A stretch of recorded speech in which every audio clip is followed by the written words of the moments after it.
Hello, I'm Dr Jodi Richardson, and you're listening to Well, Hello Anxiety, a podcast where we end the struggle with anxiety and build our toolkit of practical skills to thrive.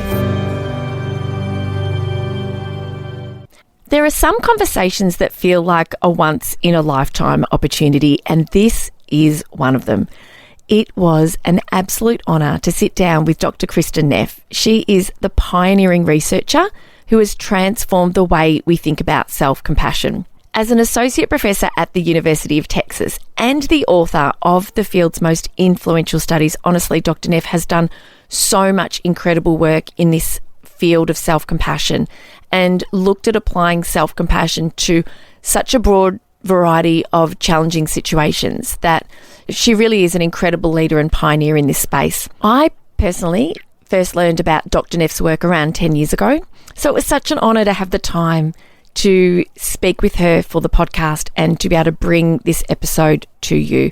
I first learned about self-compassion when I studied the science of happiness, and it's something that I brought into my life back then and continue to apply as often as needed, and the difference that it can make is profound. And Dr. Neff has just been at the forefront of this field from a scientific research perspective.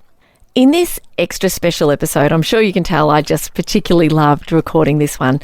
I invited everyone listening to start with a reflection to kind of give you insight into the way you might think and what you might do when a friend's having a hard time compared to when you're having a hard time, and the things that you might say to yourself and the way that you might operate, and how there could be a difference between those, and how much this episode will help you to be a little bit kinder to yourself if you're a little bit tough on yourself when things go wrong.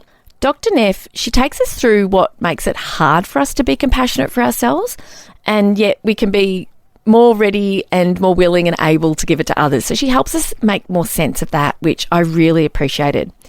She also explains the surprising ways it applies, the benefits, and she even very generously guides us through the most beautiful self-compassion practice that you can come back to time and time again anytime you need it, and then you'll have it for yourself and you'll be able to continue with that practice even if you don't have access to the audio. This is a conversation that can truly change the way you relate to yourself, and it's just as impactful as if you were hearing it for the very first time. If you haven't heard it yet, you're going to just love it. So enjoy this very special episode, and a huge thank you again to Dr. Neff for sharing her time and expertise here with us for the podcast. It is with much gratitude and great pleasure that I introduce you to Dr. Kristen Neff. And Kristen, I welcome you to the podcast. Thanks, Jodi. Thanks so much for having me on. Oh, it's just such a joy to be able to have this conversation with you. And what I'd love for you to do to start with is to start by explaining self-compassion, but also what brought you to your first experience of self-compassion, which was, I guess, the launch pad for all of the wonderful work that you've done over the past almost 20 years, isn't it? More than 20 years. More than 20 years. Yes, yes. Yeah. Well, so it actually started for me back when I was in graduate school getting my PhD. It was a really stressful time in my life. I was about to finish my PhD. I didn't know if I would get a job or maybe I'd be overqualified. And I had also married young and divorced young. So I was feeling a lot of like shame and self-doubt and like a failure. And so I learned, I know that mindfulness meditation was supposed to be good for stress. So I went to a mindfulness course to learn this skill. And much to my amazement, the woman leading the course talked about self-compassion. You know, she talked about how it's really important to turn compassion inward, to treat yourself with kindness and support when you're struggling in some way, which I was. So, you know, it actually took me a while to learn how to meditate. But that very night when I went home from the course, it had never dawned on me to be intentionally nice to myself. So I said things like, okay, Kristen, I know you're stressed. I know you're worried. It's going to be okay. I'm here for you. You know, yeah, you made some mistakes, but it's only human. So I started talking to myself like I would naturally talk to a friend. And I was just so amazed at the immediate difference it made in my ability to cope. It just gave me this incredible strength when I supported myself, as opposed to judging myself for all the mistakes I'd made. Yeah. And so when I did get a real job at University of Texas at Austin, I decided to study it. And so in order to study something, the first thing you have to do was define it. In terms of your question of what is self-compassion, well, one very easy way to think of it is treating yourself the way you would treat a good friend you cared about. So that little introductory inquiry you did with your audience, that's a really good way to think about what compassion is how you relate to your friend, and probably the lack of compassion is how you relate to yourself. But the good news is we have a template for what compassion and support looks like. So I also have a more scientific definition of self-compassion, which includes more than just kindness. It also includes mindfulness and a sense of common humanity. Another way to think of what self-compassion is if you go to the Latin roots of the word, passion means to suffer, com is with. So self-compassion is really, how are we with our suffering? Those difficult emotions, those fears, those anxieties, those, whatever troubling thoughts or emotions are arising in our mind. How are we with ourselves? Are we with ourselves in a supportive way, in a warm way, in a helpful way, or perhaps in a cold, judgmental, shaming way? And that's why self-compassion is so important, because it helps us be with ourselves in those difficult moments in a way that's actually supportive. Which often with anxiety, one of the things that a lot of people really want to do is just get rid of it. I don't want it. I don't like it. It feels awful. And yet the irony is the more we struggle with it, the more we feel it and amplify it. And yet if we can have that acknowledgement, and I know that you'll talk us through a self-compassion practice, that we actually can help ourselves to cope a lot better with the anxiety that we live with and struggle with at times, and also help ourselves relieve a lot of the distress that comes with it by turning that kindness and compassion towards ourselves. So it's just such a powerful conversation. And I loved what you said before about, to be able to study something, you need to obviously be able to define it. We have to start by defining it. And then you so beautifully described the 3 elements of self-compassion. I wonder if you could share those with us now. Yeah. So self-compassion is more than simply kindness. There's also 2 other elements, which are mindfulness and a sense of common humanity. And so the mindfulness is really key. And it's not an accident that I learned about self-compassion while learning mindfulness. Because again, normally when we have a difficult emotion like anxiety arise, our tendency is to fight it or to make it go away. But what we know is that we, resist, persist, and grow stronger. It actually doesn't help if we don't allow an emotion to be there. And if we fight it, or if we shove it inside of us, it usually just puts pressure on us and makes things worse. And so mindfulness is the ability to turn toward and make space for whatever we're feeling, right? So, but we want to do this with some balance. In other words, we turn toward it, we make space for it, we allow ourselves to feel what we're feeling. But we do it in a way that's not where we aren't lost in the negative thought or emotion. So usually we suppress or we dive into. We do one of these 2 extremes, and when we dive into a difficult emotion, we lose all perspective. We just think, the world's coming to an end. We get fused with the negative emotion. And so mindfulness allows us to be in that in-between space. So we're aware of what's arising, but we aren't fused with what's arising.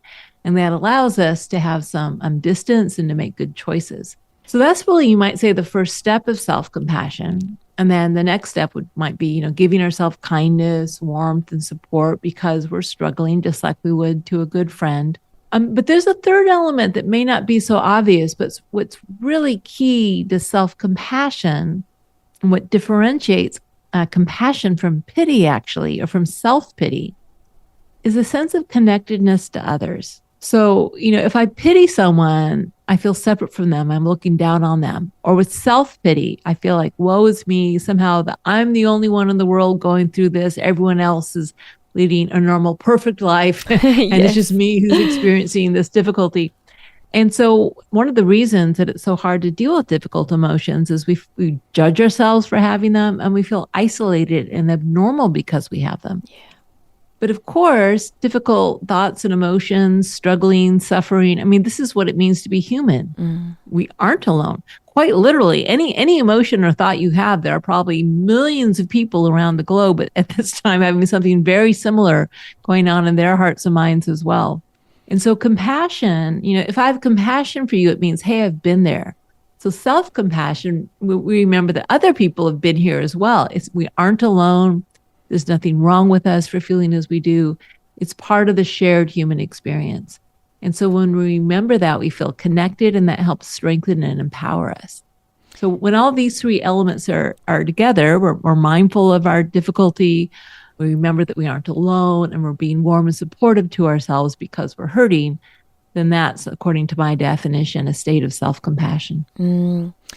I really appreciate the reference to fusion with our thinking. I'm ACT trained, and I found that diffusion skills and learning to be able to notice what I'm thinking and observe what I'm thinking has been really powerful in helping me to manage my own anxiety and to be able to step back from what's happening for me in the moment and have a little bit more space. And I think perhaps one of the reasons we're hard on ourselves is because we look around and we think everyone else has got it together. But for somebody listening who is really experiencing a lot of pain at the moment and becomes really fused with their thinking, which means you really locked on and find it difficult to kind of step out of that kind of thinking and that spiral, what would you like to say to sort of really support some of those people through our conversation here?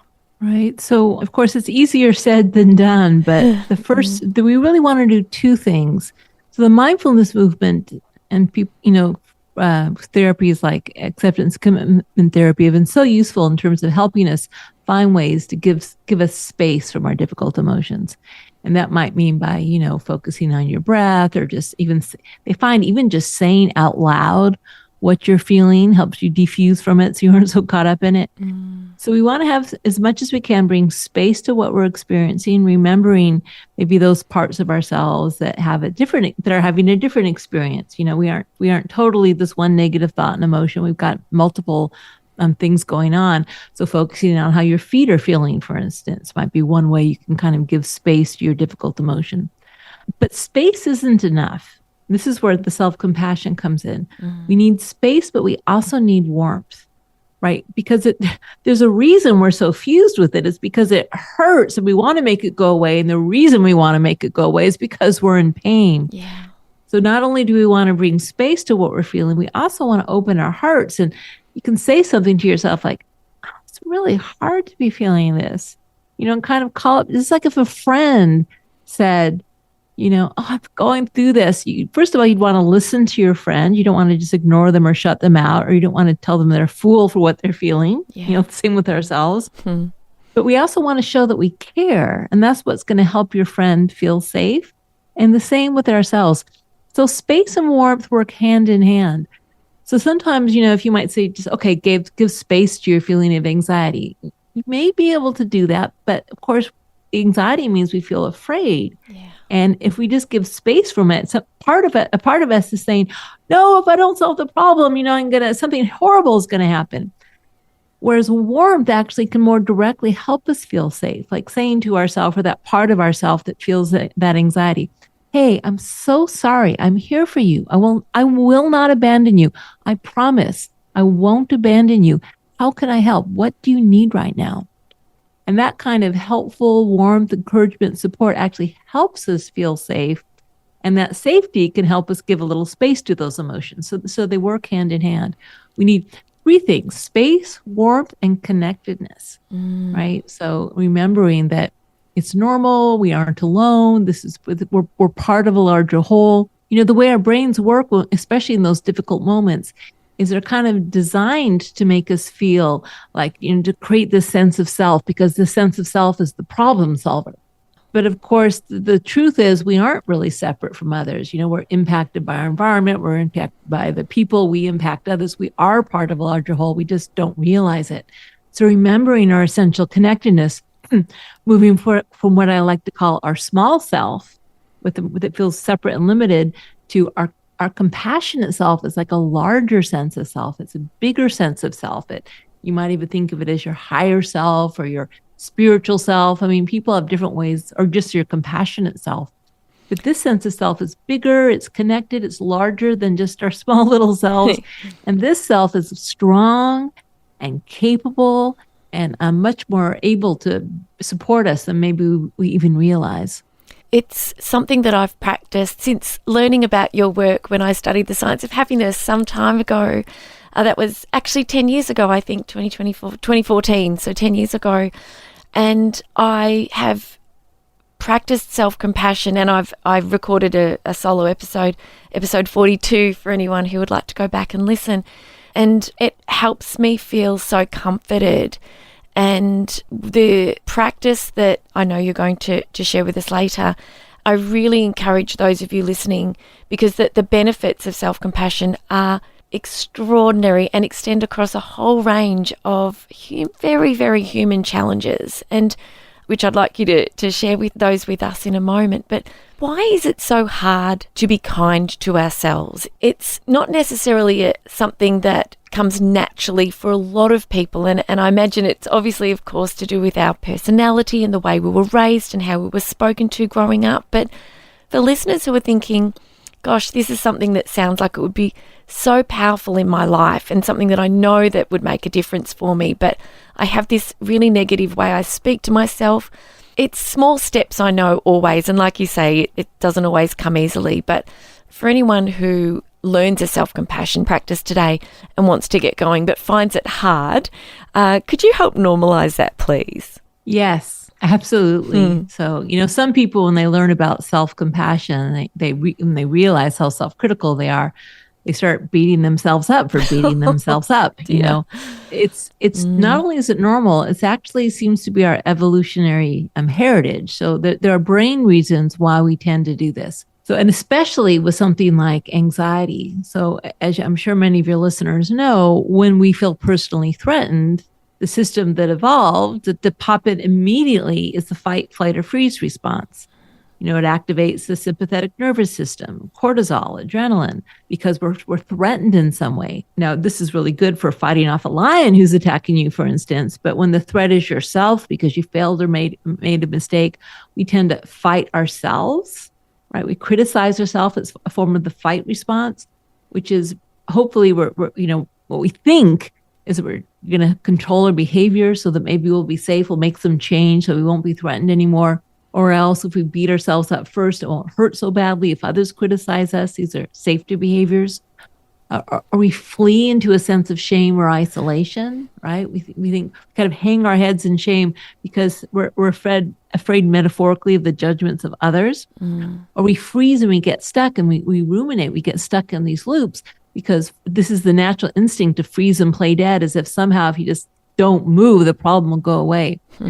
So these are all natural.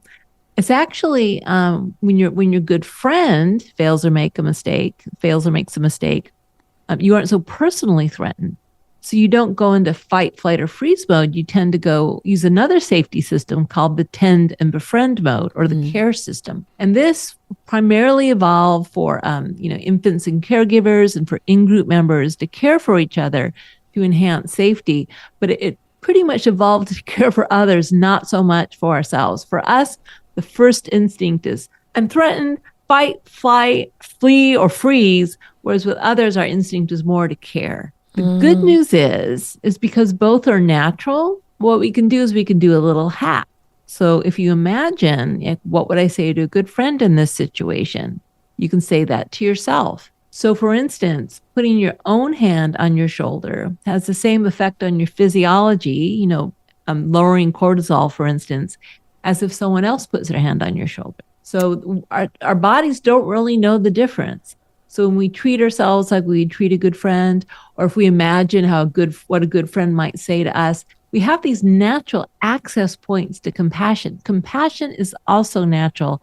It just doesn't come online as easily with ourselves. We have to do a little extra effort. The effort is not doing it. It's actually not hard to be compassionate. The effort is remembering to be self-compassionate. And the other one is giving ourselves permission. And this is where culture or our early family upbringing plays a role. Oftentimes, our parents really controlled us through criticism and didn't give us permission to be kind to ourselves, weren't kind to us. So we kind of internalize these beliefs that we aren't worthy of kindness, and that can definitely interfere. And also our culture, it makes us suspicious of self-compassion. It tells us you'll be weak if you're kind to yourself. You'll be lazy. You won't be motivated. It tells us all these things that are patently untrue about self-compassion. Actually, the opposite is true. It makes us strong. It makes us caring. It makes us more resilient, more motivated. But we have to fight against a lot of the currents that work against self-compassion. And dispelling those myths as well that you've just touched upon, that by being compassionate to ourselves, that we're somehow going to rob ourselves of drive, motivation, or that idea that there's weakness or we're soft. And I really appreciate that you've touched on that here, because I really want this episode to be one that educates the beautiful global community of listeners to this podcast about not only what self-compassion is, but answer some of those questions that might pop up down the road as people start to practice it and start to think about bringing it into their life as a regular practice.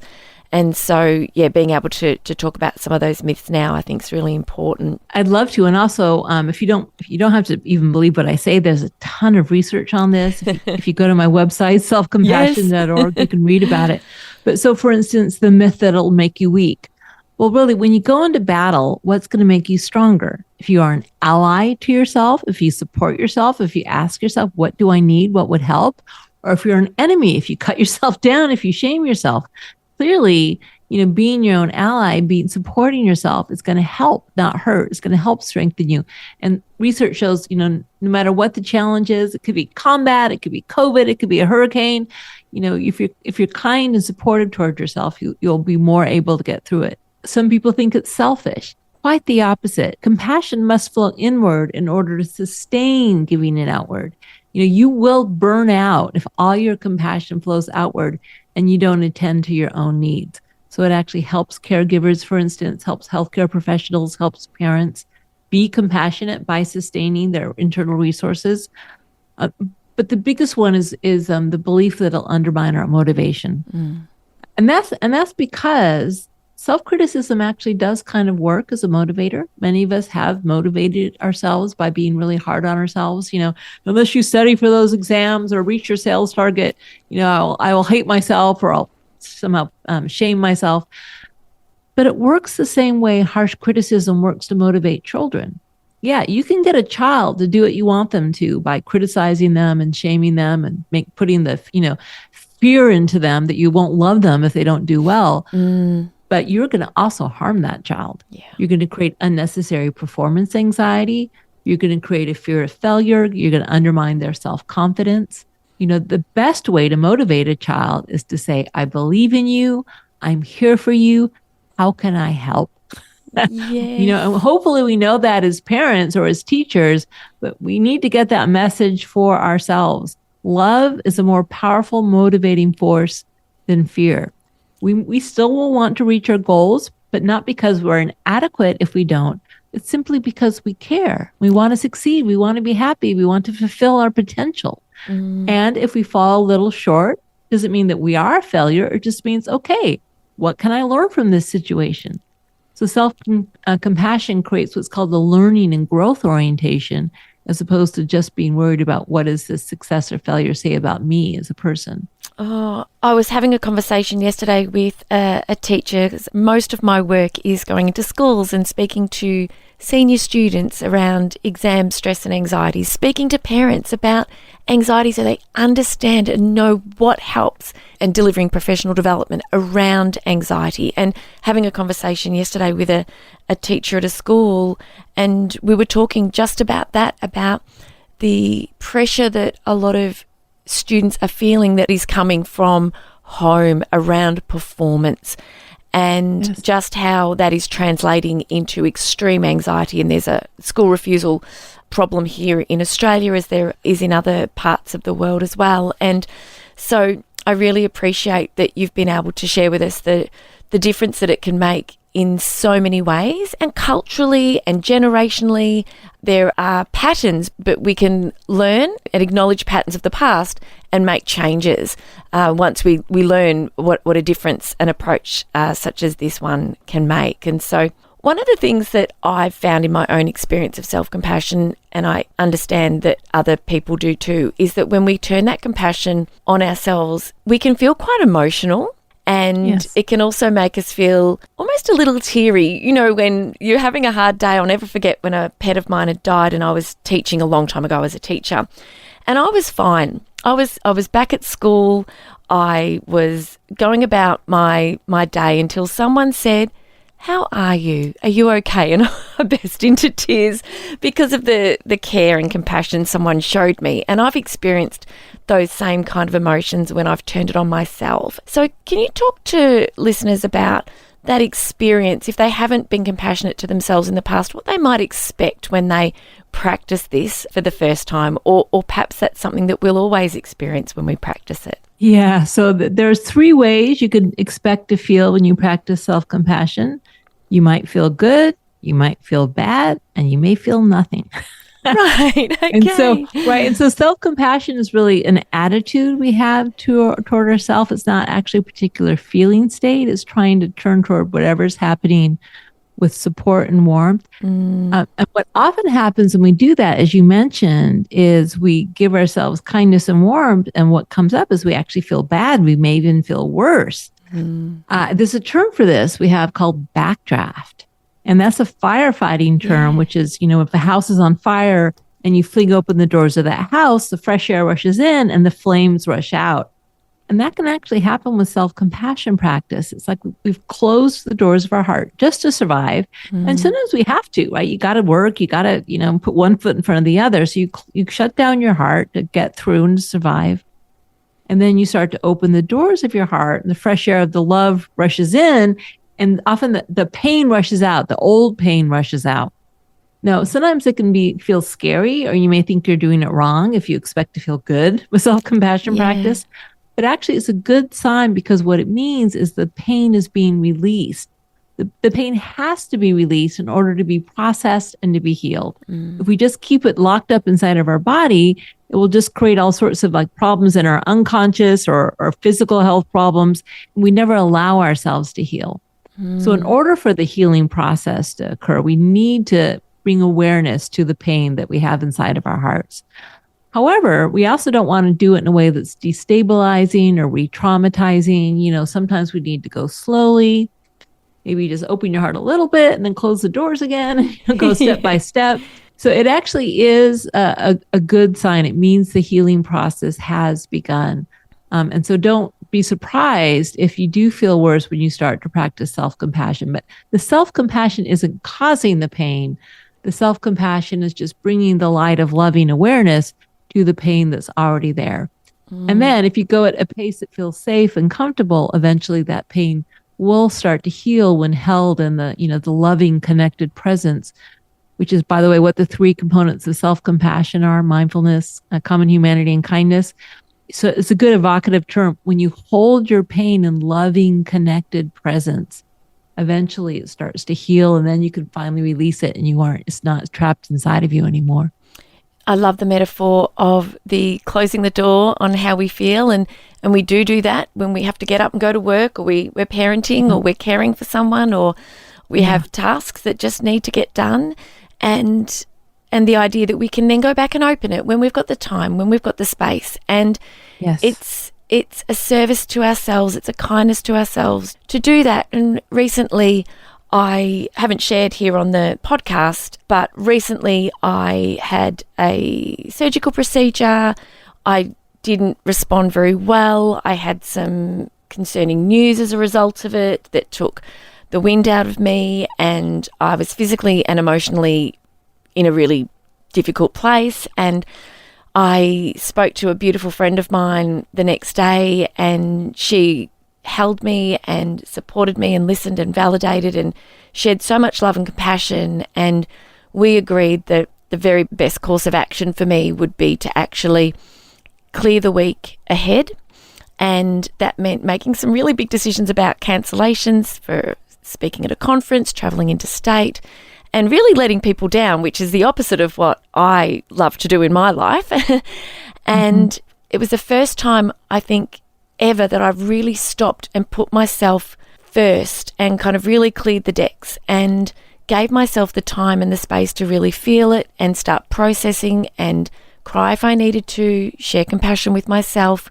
I did some tapping, which is a practice I learned through a wonderful researcher here in Australia, Dr Peter Stapleton, and feel it to heal it, name it to tame it, gave myself the time and space. I really opened that door, and the profound change that occurred over that week showed me that I'd done exactly what I needed, as hard as it was to put myself first and to seemingly let others down. I think it was a real lesson to me, and the metaphor that you've shared is one that'll always stay with me now about opening and closing that door, and the idea of the backdraft as well. It really helps to paint a really important and very clear picture for all of us who want to make this a very regular part of our lives. One of the things that I've learned through reading so much of the research, yours and that of your academic colleagues, thousands and thousands of papers. I've not read all of them, but I have read some of them. And I've recently read your review, your 2023 review. And it's just incredible to learn that self-compassion, whether it's through an intervention or whether or not it's through looking at levels of self-compassion and assessing whether or not somebody's suffering in certain ways, stress, anxiety, depression, that the findings are showing that it's linked to less stress, anxiety, depression, loneliness, suicidal ideation, PTSD, eating disorders, body image concerns, self-harm, shame. There's an increase in happiness and life satisfaction. The depth and breadth of the research is extraordinary. And I wonder whether or not there's any application of self-compassion in an area of mental or physical health and well-being that surprised you, that kind of took you by surprise when you learned that, self-compassion makes a difference here as well? Yeah. So the research is just amazing. And by the way, just one surprising finding early on was that even though it's by definition how we relate to suffering, the fact that self-compassion is linked to so many positive emotions like happiness and optimism and hope. Well, it makes sense if you think about it, because compassion's a positive emotion. It feels good when we have kindness in our hearts and we feel present and connected.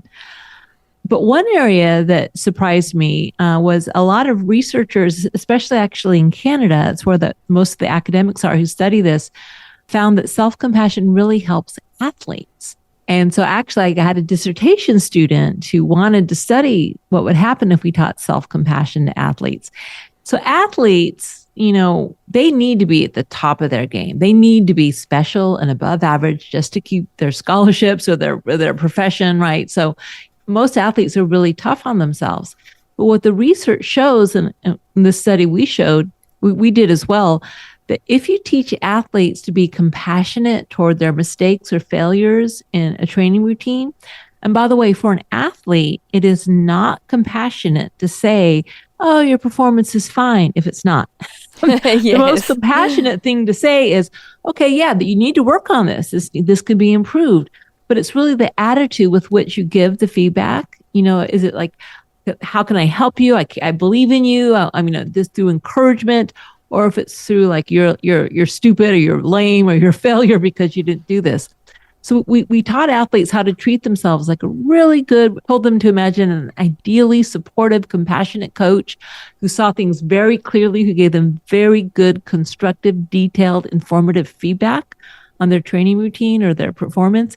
And what we found is not only did it increase their well-being, it actually increased their performance. Did it really? They could take in that information more effectively when it came from a place from self-care as opposed to self-judgment. Yes. So that was surprising. So now some like pro teams are starting to become interested, and it's it's really amazing to see where this may go. Kristen, thank you for sharing that. I was really intrigued to know what did surprise you about the application, and I really hope that anyone listening who's connected with a sporting team, whether that's at grassroots, weekend warrior level, or through to elite sport, please share this with the people in your community, because this is really, really important research, and it can profoundly change the way people are approaching their coaching, for example, as one example.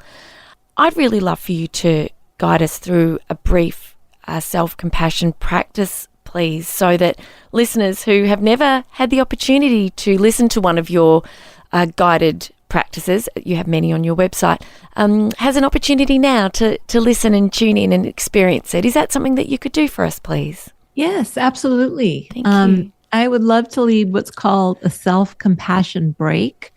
And it's very simple. We just intentionally bring in the three elements of self-compassion: mindness, a sense of common humanity, and kindness to ourselves, and some difficulty in our life. And the reason we call it a self-compassion break is because often what happens when something difficult occurs, we go into this negative spiral. We start judging ourselves, we start feeling all alone, and then kind of down we go. So this is, you might think of it as a break in that process, so we can reset ourselves, like pressing reset on the computer. And it's also a break in the sense of, we just maybe take a 5-minute break in whatever we're doing to give ourselves some compassion, and it can make a big difference. Thank you. Okay, so if you feel comfortable, it may help to close your eyes so you can go inward. Before we launch into this practice, just take a moment to settle into your body, right? Become present. So notice maybe the feeling of your feet on the floor, or the weight of your body on your chair.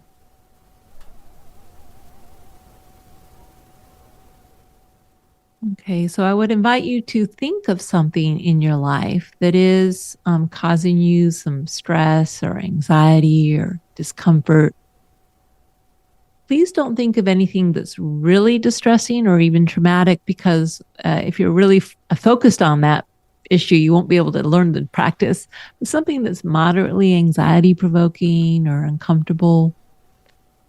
This could be some feeling of inadequacy you have, or maybe a worry you have about the future. Maybe a relationship issue. So again, think of this situation. You should feel moderately uncomfortable when you think about this, but not super distressed. If you feel, again, really distressed, please think of something else.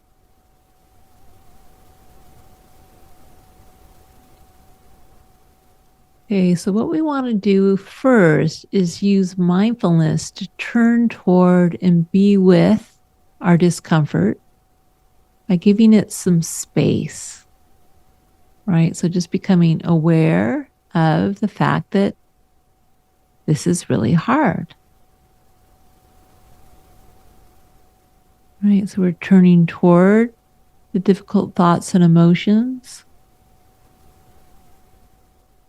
without getting lost in them, so we have some space around them, but we're aware, we're present, we are with ourselves, we are listening to ourselves. This is hard. That's mindfulness. And then we want to remind ourselves of the humanity of what we're experiencing. Right? It may feel kind of like no one else feels this way, or something's wrong with me for feeling this way. Well, the truth is, there are probably hundreds of, perhaps even millions of people who are feeling something similar as you right now. These types of thoughts and feelings or experiences, they're part of being human. Right? You aren't alone. This experience actually connects you to other people. It connects you to your humanity, which is messy and uncomfortable. And then we want to bring some warmth, some kindness to ourselves. One way you may want to do that is through a physical gesture of kindness, maybe putting your hand on your heart or your face, or giving yourself a little hug if that feels comfortable. Just sort of physical touch that helps you feel supported, cared for. All right, and once again, just reminding yourself of your difficulty. And it's almost as if you are literally holding yourself in the midst of this difficult experience, Feel your own presence. Feel your own support through the warmth of your hand.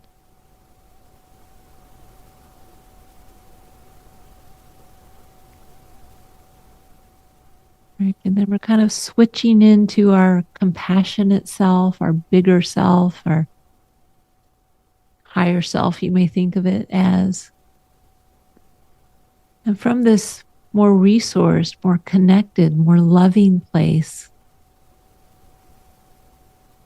can you say any words of kindness and support to yourself?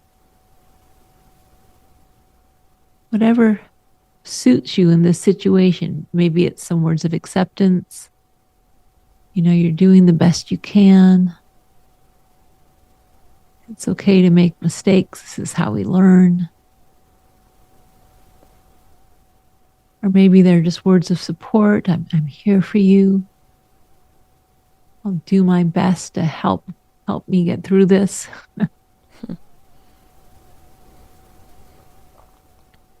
This too shall pass. And if it's a little difficult to know what to say, you can always imagine, well, what would I say to a dear friend who is experiencing the exact same thing I'm experiencing? Might take a moment to imagine that were the case. In the same situation, having the same feelings and thoughts. What would you naturally say to your friend to express your warmth and support and care, encouragement?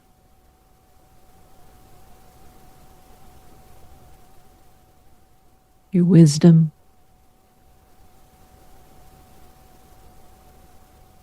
Then can you try saying something similar to yourself?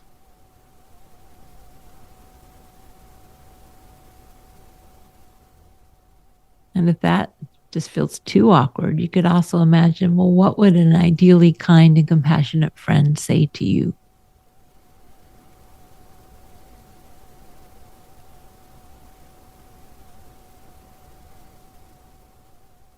Give yourself permission just to let in that compassion.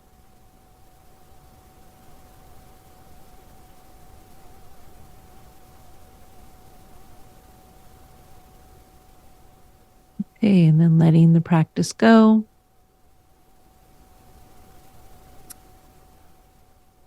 And so I led a long version of the self-compassion break, but Jodi, you can do that in 30 seconds.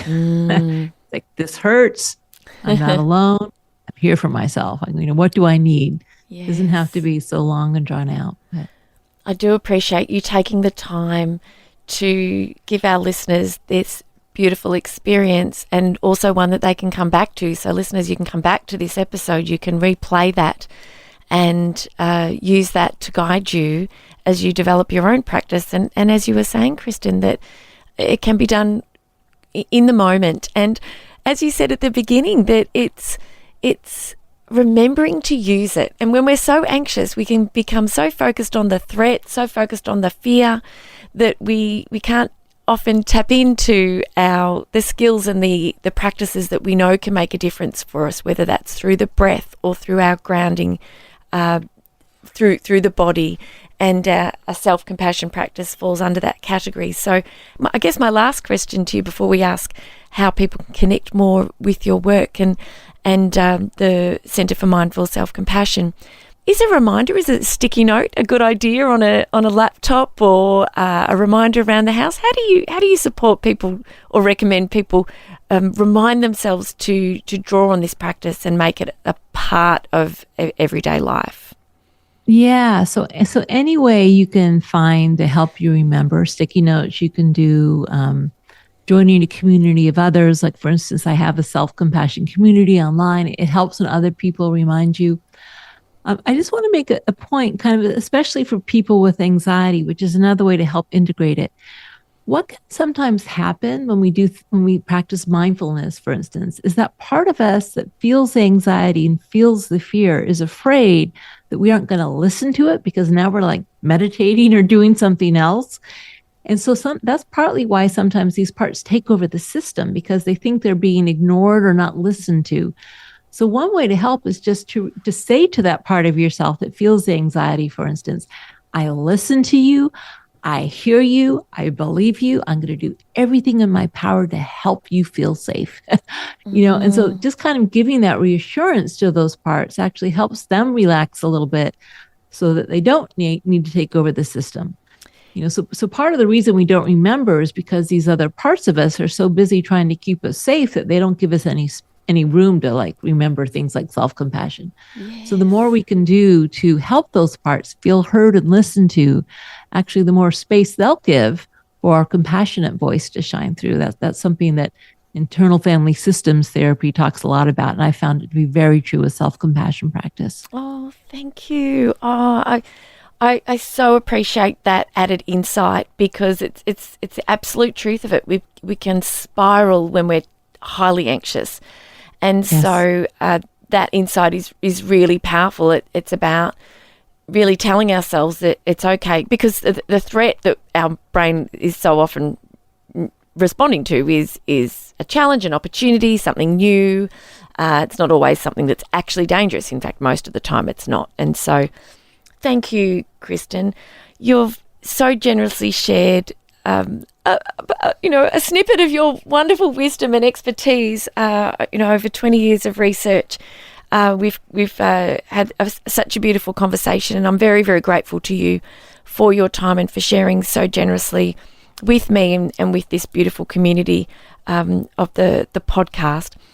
Where can listeners go to learn more? So I know that you've got the 2 websites. So if you could please invite our listeners into your communities and share those web addresses and where they can connect with you on whether or not it's on X, formerly Twitter, or Instagram, so that our listeners can go straight there and continue to learn from you and the work that you're doing.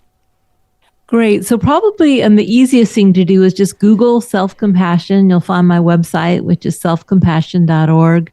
And I do have this community people can join, and I have gatherings once a month. We have a lot of online resources for people there. They can also go to the Center for Mindful Self-Compassion website, which is the nonprofit I co-founded if people want to take training in self-compassion. I have books. I just have a ton of resources available. The easiest thing is just start with a Google search on self-compassion, or, in Instagram or Facebook, and you will find me. That you will. And I really encourage you as listeners to explore this, to practice it, to try it on for size, and experience the difference that it can make. Like with everything that I share on the podcast, we have so much knowledge, but it's about making a choice to try something different, put it into practice, and experience the practice, and what you'll notice as a result of doing it will, I imagine, encourage you to create a regular self-compassion practice and remind yourself to draw on this as a way to support yourself and to teach it to others in your family and your friendship circles as well. So, Dr. Kristen Neff, I am so grateful to you. I really appreciate your time, your generosity, and your kindness for the world, for us here today, but for the world, because the work that you're doing is making a profound difference to the lives of people everywhere. You've made it so accessible, and I just want to say thank you to you for what you've done for us here today, but also what you're doing for humanity, because it's really important and we need it more than ever. So I'm very grateful. Thank you so much. I appreciate the opportunity to connect with your audience. Thank you, Jodi. Thank you so much. And listeners, thank you. Thank you for your time. As always, I always love being with you, and I really would love to hear what you've experienced as a result of listening to this episode. So join me over on Instagram, share with me your experiences, and don't forget to let me know if there are any particular topics you'd like for me to talk about here on the podcast. So thanks again for your time, and I can't wait to be back with you again next week. Okay, bye. Thank you so much for joining me for this week's episode. If you enjoyed it, please subscribe and leave a review. To keep the conversation going, I'd love you to join me over on Instagram. You'll find me at Dr Jodi Richardson. Also, if you'd like a copy of my free 5-day mini email course, Calm Your Anxious Brain, then jump over to my website, drjodirichardson.com, and you can sign up down the bottom. I've really enjoyed having your company. Thanks so much. See you next time.